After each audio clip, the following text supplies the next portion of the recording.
Dieter and Jake, it is Friday. We're previewing 49ers and Seahawks. It's week 11 in the NFL, Jake. In fact, it's already underway. Did you watch any of that Thursday night game last night? I did. And it was, I was writing about it in the context of the Lenore extension and how the 49ers have suddenly built from the back. They've got Jair's probably the weakest young piece they have, but then they've got Mustafa. And that's not to say Jair's been weak, but I haven't been so totally convinced. But they've got Jair, they've got Mustafa, they lock up Lenore, and they've got Renardo Green. It's a pretty damn good young core. And then you look at the Eagles and, they doubled down and they got Quinyon Mitchell and they got Cooper DeJean and Mitchell just locked up Terry McLaurin last night. He's a hell of a player. I mean, Jalen Carter, I'm not sure if it was here or somewhere else I mentioned it. Like he has figured it out, right? Like last year you watch and you could see the athleticism. He just didn't know how to play the position at all. He has clearly figured it out. That dude's a game wrecker of the highest order. Nakobe Dean, the linebacker, has been awesome. Like, I'm not in on the Eagles because of their offense and because you and I both think Kellen Moore is a total fraud. Like, Saquon's great receivers, great tight end, great offensive line. Quarterback is certainly better than most. Bad offensive coordinator. It's going to kill him. But that defense is really impressive. It's not a team. I was asking some of our other writer friends, like, who, if you're the Niners, you'd want to see in the first round. Yeah. And the Eagles are not a team I would want to go on the road and face. No. That defense is humming. And as much as I don't really believe in Hurts and what they do, Barkley has leveled them up a notch. And, they've got Brown, they've got Smith, Dotson's a good third piece. And then, they've got a really damn good roster. And their offensive line is still sick. I mean, it's not as good as it once was, but they haven't fallen off by that much. And you aren't kidding about, I mean, everyone knows Saquon's the dude, but anytime something wasn't working, they could just give the ball to Saquon and he'd make something out of nothing. I mean, obviously Niners fans know what that looks like with Christian McCaffrey. Imagine Christian McCaffrey wider, deeper, and maybe even faster. Yeah. I mean, he's unbelievable. I absolutely would not want to play Philadelphia in the playoffs just because of the ceiling that team has. I think their floor is still pretty low because they have a bad head coach and a bad offensive coordinator, at least in my opinion. And honestly, anyone's opinion who matters to me. But their ceiling is so high, their floor is so low. That's just the kind of volatility that I wouldn't want to face, especially when the alternative is like Atlanta and Kirk Cousins or like the Rams. It's here's the thing. It's like, I think you need to take a little victory lap on the Commanders because we were talking about it and it looks great. And all of a sudden we're into the second half of the season. And guess who's coordinating the offense? Is Cliff Kingsbury. Yeah. And a Cliff Kingsbury second half of the season offense is, granted, it's one game, but like, it's not, there's no new wrinkles. It's not evolving. It's you really called it out really early on. It's really interesting because I've also, just to not to shorten up the victory lap or give myself, I'm on an e-bike doing the victory lap here, so it doesn't really count. It's like my jog around the neighborhood. Are you really running?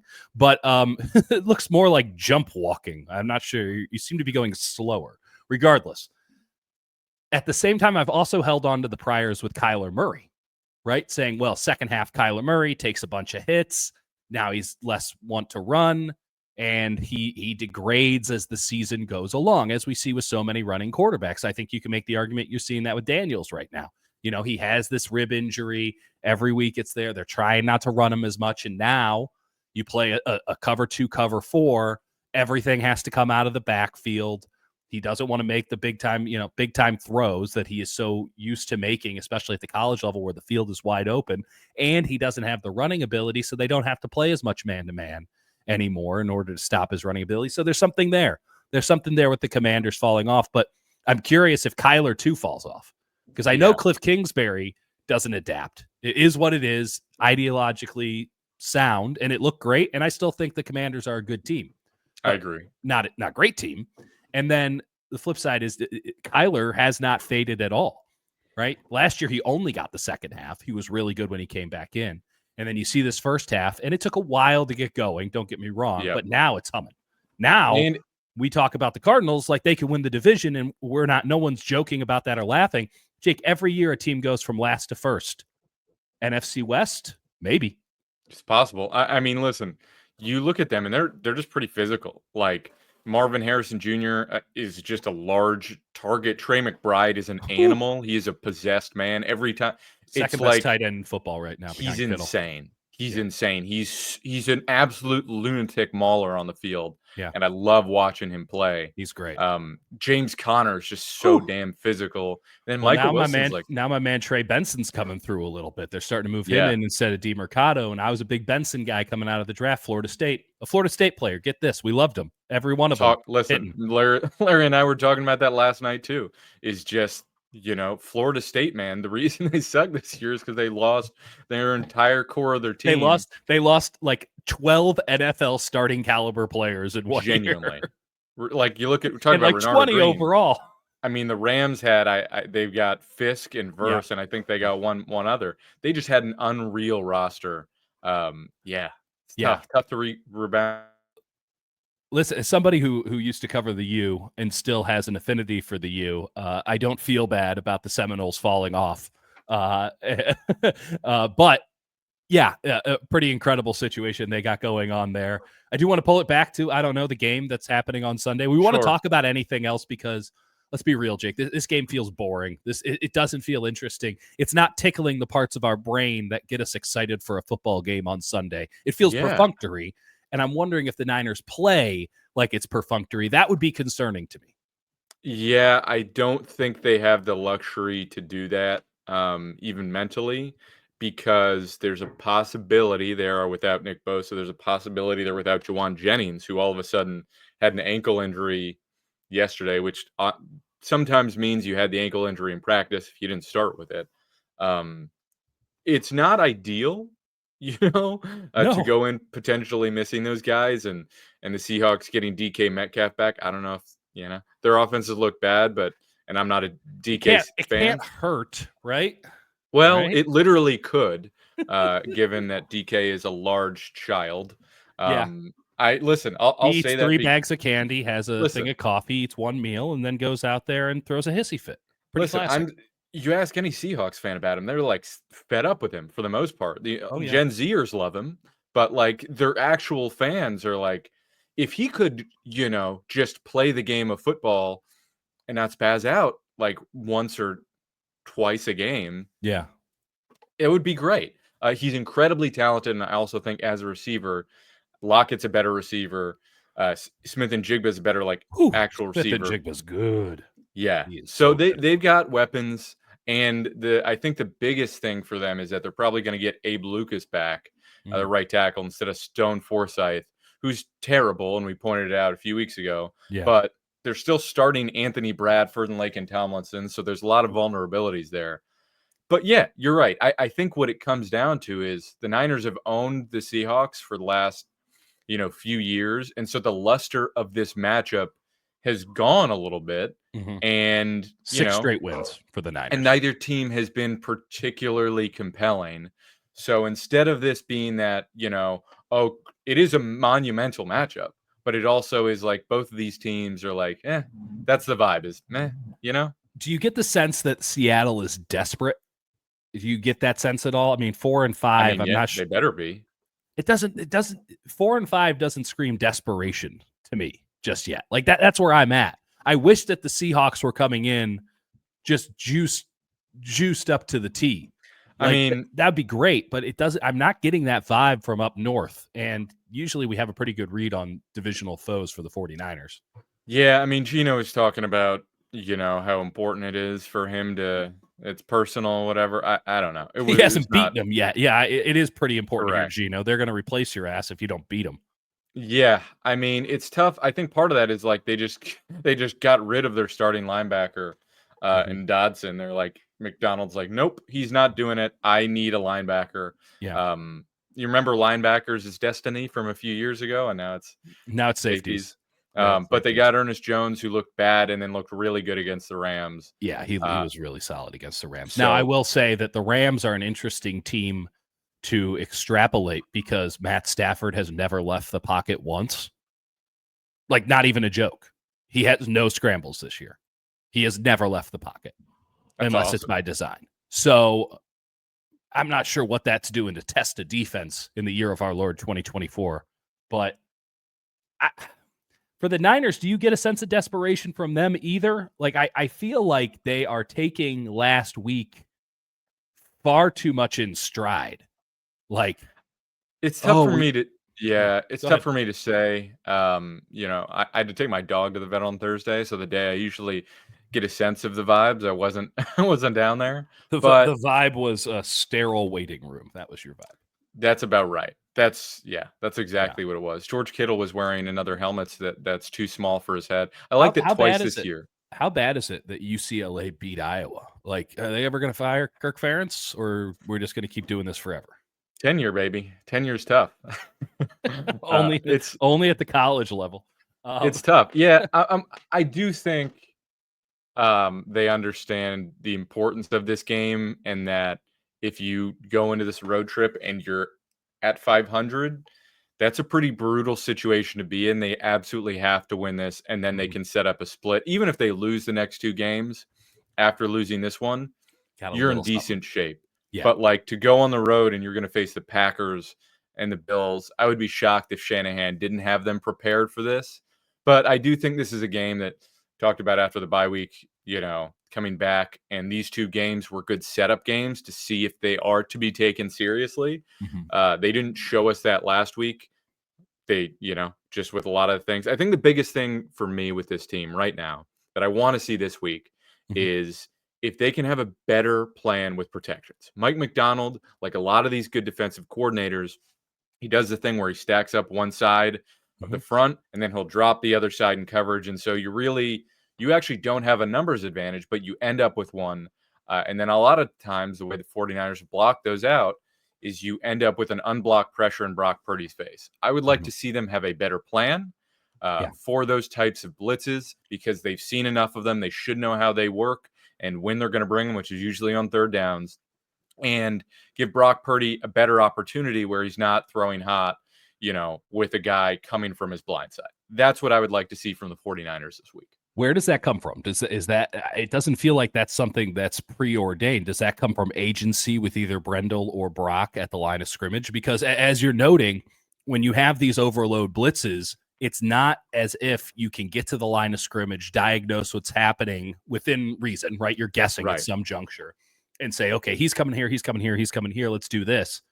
You are having guys drop back, come forward. It's chaos, right? It's what the issue is at hand is that not only are the Niners not adjusting before the snap, they're having to figure out what is what after the snap, which is almost antithetical to the way the modern game is built, where the offense should have every advantage. And instead they're guessing on the first second, 2 seconds, 3 seconds of a play, which may be why Brock is in shotgun so much, because he has to actually be able to diagnose.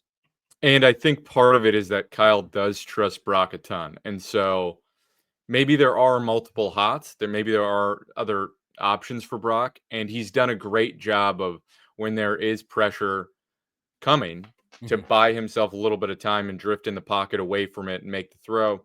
But it is like incredibly difficult and unreasonably challenging for him to have to do that consistently on third downs. And when they get into third and more than 5, where it's like McCaffrey's going to run a route that's, an option that gets you to 5 yards, you're sort of relying on an after the catch play as opposed to throwing it near the sticks a lot, because you're not setting up with like a max protect look, or you're just setting it up where there's going to be a pressure immediately and Purdy's going to have to throw right away. And that's just the way your offense functions, because you don't want Brock to have to adjust at the line of scrimmage. And, Brendel mostly keeps it as it is, I think. One of those things is, with all the motion and all the setup of plays, they don't have a lot of time to reset. There's confusion amongst resetting, and they don't like confusion. They're trying to confuse the defense, whatever. You often bring up, playing Madden, and I roll my eyes every now and again. But I do think there's an analogy here. It's as if you're calling a play in Madden, you don't know what's happening on the other side, and you refuse to audible, you refuse to do any hot routes, you have no change whatsoever from the play that you called in the menu. And even though you see that the problem is coming, you can't change it. You just don't. And what you're having to execute is oftentimes you bring up third and longs, especially on third and longs, you're having to execute plays that cannot work without great one-on-one play in the open field, right? You're having no play should be predicated on you have to break a tackle in order to be successful. That cannot be it. The ideal play is one where the ball carrier is never touched. That's the ideal running play. That's the ideal passing play. No one is touched. Of course, that's not how it works, but that's the ideal play. When you go up to the line of scrimmage and you don't have the agency, or you don't have the time, or it's both a little bit. Yeah. And you don't have the ability to diagnose and adapt, that better be the greatest goddamn play call of all time. Right. Honestly, it's incredible the 49ers offense is this good given the circumstances, because every team has figured out that you overload blitz against them, particularly on big downs. And it goes back to the thing I mentioned, I think last time, is that like Aaron Rodgers, again, he's what he is now, but he's always had the agency. He's probably had too much agency, but to, use a hard count and see what's coming and adjust. And I'm not saying all of that should be on Brock's shoulders, because there is too much on his shoulders already in this offense. And that's why Kyle has it set up where Brock cans to another play, because of the motions and the timing and how long it takes to get a play called, how long it takes to motion and all that. When it's ticking down, he doesn't have time to go, for the most part, go hard count and see what's coming, because it just simply takes too long to get everything organized and get everything humming. And so I think that's why they run it the way they do. That said, I think an evolution of this offense, and something we talked about in the offseason, was putting more on Brock's shoulders. And I think there are opportunities to, especially in those key downs, maybe run plays that have a little less pre-snap. And you get a lot of indicators with emotions, and you get a lot of advantageous matchups. And I'm not saying they should. But what's it matter? Like, what? You can't change anything. So now you have this information, but you can't do anything with the information. So it's just for Kyle to call plays later so that he has a better, like, I don't understand if you're motioning to find out if they're in man or zone, or to see where coverage is aligned. If you don't change the play off of that, sometimes, not all the time, sometimes you get the look you want. But if you don't get the look you want and you can to the other one, like, the defense has an opportunity to adjust as well. I'll say this, that has been the biggest change in the NFL over the last 5 years. Defense's ability to quickly communicate and to adjust to motion and offensive audibles on the fly. And at a certain point, the argument might be, instead of being so rigid, getting very loose. What does Kansas City do when the going gets tough? It's wide choice. That's barely a play. It's Mahomes drops back, and Kelsey, who was a former quarterback, because he's gotten the indicators, has a good feel of where the zone is going to be soft, and he sits down in it. And they can do that on third down for the rest of time. If you get zone, that's what it's going to be. Has George Kittle ever had that? Has Christian McCaffrey? I mean, they don't run it enough. Then they really It's less freelance and more, go this way, go that way. It's almost like they're they're running an offense that was built for Jimmy and Trey Lance. Speaking of freelance, pardon the pun, where you don't want Jimmy audibling because Jimmy can barely run the first play. And you don't want Trey Lance audibling because he's just learning the NFL and it's all way too fast for him. And I get that you don't want to bring in Brock Purdy, and we talk about, at halftime they threw in 4 plays and what a genius that he figured it out. Let him figure it out on the field. Like, if you're going to give this guy $50, $60 million, you need to be able to entrust him to be the offensive coordinator on the field. You really do, because also this leads to Kyle having to spend so much time with the offense. He's the head coach of the team. I appreciate that he calls plays. I get it. But let Brock have a little more agency. Take that off your plate. And now you can spend some more time working with special teams, more time working with defense. Just a thought. And maybe this is already happening, but I do think there should be, like, Purdy should be involved in some of the meetings with Brendel and Furster. They should have a Brendel, Furster, Shanahan meeting. And maybe that's already happened. I should do more digging on that. Yeah, but in terms of, like, what Brock is really comfortable with protection-wise, And I feel like for the most part, he's like, no, I can get this off. I can do what I can. But I do think that he needs to be given a little bit more agency in what he prefers. And maybe he doesn't mind, when a blitz comes to the blind side, he feels confident in his ability to drift and find time and throw. And he's done that a lot. I just really think it's way too much to ask of him every single week.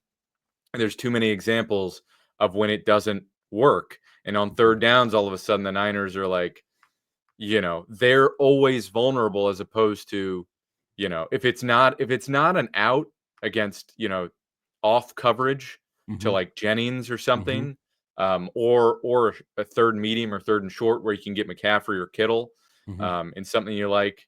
It just feels like if it's 3rd and 7, 3rd and 8, a lot of the times they're unprepared for a blitz, and even if they see it coming, like you said, they just don't have the time or ability to adjust. And I think that's a fundamental, glaring problem with this offense. As good as it is and can be, I think that's something that teams are going to continue attacking until they solve it, and they haven't really shown signs that they're going to answer it. Yeah, no, that's the point. It's glaring. And, it's one thing for Steve Spagnuolo to say we're going man-to-man and taking Debo out of the game. The chaos defense aspect of things, you watch the Chiefs 49ers game, they were going a little Flores in that one. Chenal's playing 3 technique. He's on the outside. He's playing linebacker. They're moving him around like Kevin Van Ginkel. And Seattle doesn't have the personnel, but I have a feeling like they're going to do what Arizona did, which was a little more straightforward, but they're going to try to jam you at the line, and they're going to dare you to throw it deep or outside the numbers, and they're going to keep 2 linebackers in a soft zone and kind of mix and match, maybe some cover 6, whatever. But and just pray that they can get home in time, maybe some A gap, double A gap stuff. But like Arizona did it. They won because their offense came through, but it was it was an all or nothing play on the defensive side. I imagine that's what Seattle does here, because Geno can't really be trusted to go out and win you a game. I like a lot of the players on Seattle's offense. I mean, Cross, the left tackle, has actually been really good this year. You love Walker, the running back. You gotta love, the wide receivers, even DK. When DK is your 3rd best wide receiver, you got it pretty good. Fant's a hell of a tight end. Like, I wouldn't say a hell of a tight end. I like him. I like him. He's okay. Okay. I like him. Their other tight end, AJ Barner, was dropping the ball. Yeah, and now him out. I think for all the years now that we've been complaining about the Niners' number 2 tight end situation, I feel like every team in football is yelling about that. You want to talk about a dearth, number 2 tight end. Does anyone have a good one besides Kansas City? I mean, I'm watching the Eagles last night. It doesn't feel like they got one. I mean, Washington won't even try. Maybe I don't feel so bad about Saubert anymore. That's all I'm saying. Something to note, I mean, the Seattle, I like Cross, but you mentioned him earlier, the guards, Tomlinson and Bradford, awful. We've talked a lot about this team's ability to get pressure and consistently stop the run up the middle with defensive tackles. If they can't do it in this game, I don't think the flag could be red enough for the Niners. This is if they don't have Bosa, it's weirdly like maybe the best game to not have Bosa? Because there are vulnerabilities, and you can run stunts inside. You don't want to be doing that every down. But they are really vulnerable inside. I honestly think Jordan Elliott should be used more as like a pass rusher than on rundowns, because I do think I've liked a few flashes from him there, and I think that'd be an interesting wrinkle. Use a Kwanu on the outside on 3rd down, or Floyd, rotate those guys through, and then have Elliott be the actual, I guess, 1 technique in this situation, with Collins being the 3. Yeah, exactly. And you probably need to blitz a little bit more in this game if you don't have Bosa. One thing, I don't have a ton of notes, because this is pretty similar to the last time we previewed it. It's also like, if they don't have Charvarius Ward, last time they played, they didn't have Charvarius Ward, so it's the same matchup. Handled it just fine. Isaac Yiadom has actually been a little bit better. He's not. People have ripped him, and we've been part of that, especially early on. But he can't handle in or out breaking routes. But if he's the third corner who comes in and plays Yes. outside with Lenore sliding in, there shouldn't be that many in or out breaking Agreed. routes in theory. I mean, I do imagine Grubb's going to notice it and probably try to attack it. Sure. But I think the number one thing that Seattle's offense loves to do that I just keep seeing again and again, they love themselves an angle screen. Yes, they do. And that's one of the trends of the NFL this year is I don't we saw a little bit of it, but it seems like every team is running angle screens more and more. And it's tricky because the timing has to be right so you don't get an eligible man downfield. That's right. But you just have the running back snap out like it's a Texas route, and then all of a sudden there's 3 guys ahead of him, and you've got a convoy. They love running that with Kenneth Walker, and I think given how poor their running game is, and that's basically an extension of it, I wouldn't be surprised if they get Walker heavily involved in the screen game. And that'll be huge because you know who they're going at in the screen game. It ain't 54. It's the other one. And that's where safeties come into play in a big way. So you have young safeties being put in sometimes one-on-one situations, either in opposite coverage because you think that play is coming, or just directly, because they're in the box. Guess what? Now you're the strong side linebacker, and here we go. So something to keep an eye on there. In general, this feels like a game where the Niners need to lay a whooping down. It will not get any easier, in my opinion, to have a full 3 phases game than this one, right? Like, say what you will about Chicago in week 14. If they still haven't put together an all 3 phases game by week 14, I'm not sure putting one together then is going to sway me on their ability to win a Super Bowl. But you need to have one. I mean it. One all 3 phases game this season. Just one. And Kyle's up there on Wednesday saying, I thought we were going to have it against Seattle last time. Then you gave up a fucking touchdown on a kick return. Like, Kyle's like, oh, well, we had 2 bad plays, but we were really close. There's 10 special teams plays a game. You failed miserably on 2 of them. That does not constitute a clean game, Kyle. So I will say, after we ripped Kyle for special teams, he was awfully prepared for my question about Pat O'Donnell, their punter. He was ready. Because we were all like, he explicitly said, and Larry reminded me of the quote yesterday, is that he said he like doesn't want to win with special teams. He only wants to avoid losing. That's a paraphrase. But like that's his philosophy. The do no harm special teams. Yeah. It hasn't changed. But he was like, actually, Pat O'Donnell's a pretty good holder. Bet you didn't think I knew that one. So I will say, after ripping him for special teams, I do appreciate that he at least came prepared for our questions about it, even if they've been doing the same thing all year. I don't think it's the Belichick 683 word answer on the importance of gunners or whatever it was, long snappers. But he read his notes well. He came in prepared, and I guess that's progress because his normal answer is, the fuck do I care? We'll see. We'll see on Sunday when snap goes awry. I'm over the fact that Mitch has been injured since August, and they're like, we'll just figure it out. And they had a great punter in. Our boy Harvard was incredible. He was kicking the hell out of the ball. Kicking that, and they're like, well, that's not, I don't. He kicks it too hard. Kicks it too hard. Too hard. Not enough hang time. It's like, seems to me like every time he kicks the ball, the other team starts on their own 5. So I'm not sure what the problem is here. Oh, he's not the 3. Meanwhile, I watch Mitch, and every other punt is, a little sidewinder that goes out of bounds. But Mitch has been injured with the knee and the back and whatever all season long. He's certainly not looked like a Pro Bowl punter. I was never a big Mitch guy, but there's without a doubt had a great year last year. He was outstanding last year. So I get surprised they didn't go to Cal Juszczyk. He's been punting. He's got time on his hands. But like they ride out with somebody that they trust over the best possible option because of injuries and time and all that stuff. They throw Moody back out there because Kyle feels like he trusts him more, only for him to not validate the trust in the least bit because he's coming in off of an injury that I thought was going to keep him out for the rest of the year. I guess they haven't had a long snapping issue yet, but the gunners are constantly changing, but none of them seem to be able to make it. Like Luter's done that same thing twice now. Like where's the adjustment? Just let the guy go. Just let the guy go.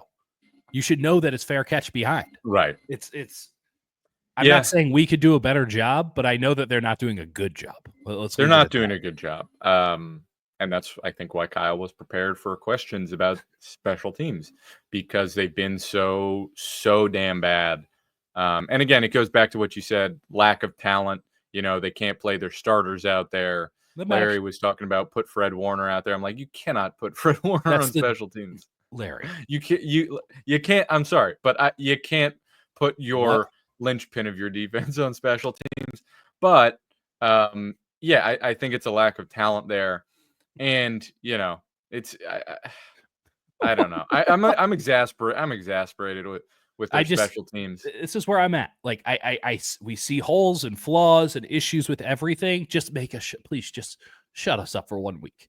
Go and play a 4-5 team and just lay just 3-phase ass whooping on them. Just please, because I don't want to I want to go into that Green Bay game obviously knowing the issues, but feeling like, hey, maybe there's something else here with the Niners. Maybe they have found another gear. Because if not, I can't imagine a circumstance where things are going to go well. It's kind of like a relationship where you are like, well, we gotta end this, and then 3 months later you're like, yeah, we still got it. Because if nothing fundamentally changes, we're going through this season and like, all right, well, maybe, and there's no maybe. They've shown us what it is. I mean, and it doesn't matter. They can turn a corner at any time, and it doesn't matter what our perception is. Right. But from our perception, they don't look like a contender until they put together a even semi-complete game. And granted, they move the ball super well on offense. They still generate a lot of explosive plays. I thought the defense played mostly well, even though they get gutted in certain areas. I just see a lot of deficiencies, but their back end's really good. But it's just like, I'm not seeing enough to say, all right, you're going to be able to do something. Because at the end of the day, your measuring stick is the Chiefs, maybe even the Ravens, or, the tops of the NFC, which I still think they could beat any team in the NFC on any given day. Right. But like for me to say this team is really serious about competing for a championship this year, I need to see something more, and I haven't seen it yet. Yeah, I am. I'm underwhelmed, and this game feels like the 9-8 bowl. Like whoever wins it, if the Niners don't put on just an ass kick performance, it's like, oh well, this one team gets to go 9-8, and I would like to be convinced out of that. And we have nothing left to say about it. It will be decided on Sunday. Niners are 6.5-point favorites. I need them to cover. I need them to have a 3-phase solid, rock solid game. B pluses across the board for the Niners, Jake. That's what I want to see. And you know what? Deep down, I think they do it. I think they got Wow. Look at Dieter with the optimism, folks. Look at that. I think that they understand. It might be the fever. I think that this might be. I think that they understand, hey, it's kind of now or never. You do not want to be asking these questions of yourself. And to their credit, they're asking them of themselves going into Green Bay, Buffalo back-to-back. You don't want to have to be finding out about yourself. Go put a whooping down. Give yourself some baseline confidence. Like, hey, we are that team. For the first time all year, we are that team. And then you can go into Green Bay and Buffalo, and what happens, but at least you've seen it. Because if you don't do that this week, and then you go into Green Bay and you lose, and then you go into Buffalo and you lose. Leonard Floyd revenge game, Dieter. Come on. I think Leonard Floyd is taking out his revenge on the Niners. You didn't even hear what he said. You just called him Leonard Void. I said Floyd. I just mumbled. Leonard Void, and that one's going to stick in my brain for a while. The void. Leonard Void. That's what's happened on the opposite side of Nick Bosa. Fascinating to see if Bosa plays, by the way. Yeah, we'll see. He's been very publicly, I'm hurt. So, anyway. Fun times. Anything else to say to the people? You just keep following, subscribing, and recommend us to your sicko friends. Yes. If you got them. And you'll know who they are. Yes. And once again, the Niners have not put that special teams game together to be even decent. So again, I will ask, name a special teams guy, any guy you remember. We're going to keep doing this until they have genuinely an even decent special teams game. Mm-hmm. And maybe it'll continue beyond that, or they will never have a decent one, and this will continue in perpetuity, like that girl that was Rita on Twitter who was just drawing like Jimmy G until he was traded. So it might be like that, but until they have a good special teams game, in the comments, name any special teams guy. The more obscure, the better. All right, that's your homework assignment. We'll talk to you on Sunday.